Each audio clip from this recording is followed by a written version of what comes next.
एक घने और वीरान रेलवे ट्रैक के किनारे बनी उस पुरानी केबिन में मौत हर वक्त पहरा देती थी।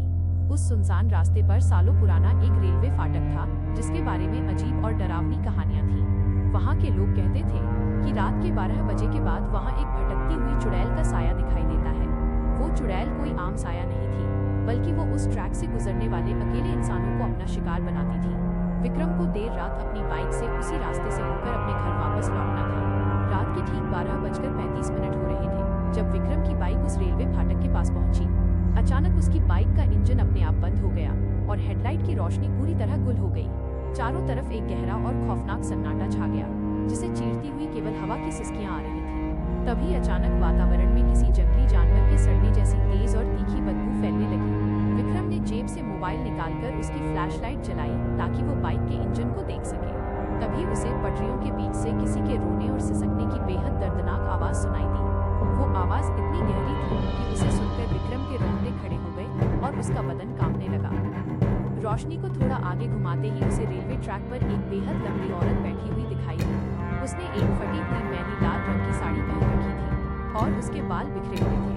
जब विक्रम ने डरते डरते कदम आगे बढ़ाया तो उस औरत ने अपनी गर्दन को पूरी तरह पीछे घुमा दिया। उसका चेहरा देखकर विक्रम के हलक से चीख तक नहीं निकल पाई, क्योंकि वहाँ कोई इंसानी रूप नहीं था। उसकी आंखें कोयले की तरह बिल्कुल काली और धंसी हुई थीं, जिनमें से पीला मवाद बह रहा था।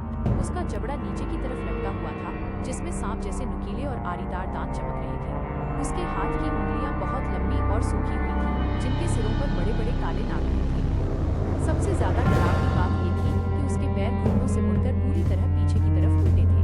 वो चुड़ैल अचानक पटरी से उठी और हवा में तैरती हुई बेहद तेजी से विक्रम की तरफ बढ़ने लगी।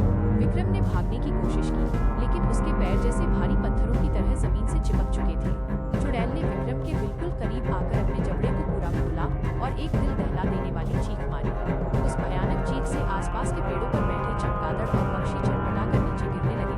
विक्रम को केवल अपने बदन की नसों के फटने और हड्डियों के चटकने की भयानक आवाजें सुनाई दे रही थीं। चुड़ैल ने अपने नुकीले और ठंडे नाखून विक्रम की छाती के अंदर तक डाल दिए और उसका दिल चीर दिया। अगली सुबह जब वहां से मालगाड़ी गुजरी तो ड्राइवर को विक्रम की लाश रेलवे सिग्नल के खंभे से उल्टी लटकी मिली। उसका पूरा शरीर खून से लथपथ था और उसके चेहरे की आंखें डर के मारे पूरी तरह बाहर उबल आई थीं। आज भी उस वीरान रेलवे फाटक पर रात के वक्त कोई भी इंसान अकेले जाने की हिम्मत नहीं करता। अगर इस वक्त तुम्हारे कमरे की बत्ती थोड़ी सी टिमटिमा रही है तो जरा सचेत हो जाओ। क्या पता वो चुड़ैल इस समय तुम्हारे कमरे की खिड़की के ठीक बाहर उल्टे पैरों से लटकी तुम्हें देख रही हो। अगर इस खौफनाक कहानी ने आपकी रूह कंपा दी है और आपके रोंगटे खड़े कर दिए हैं तो तुरंत इस वीडियो को लाइक करो।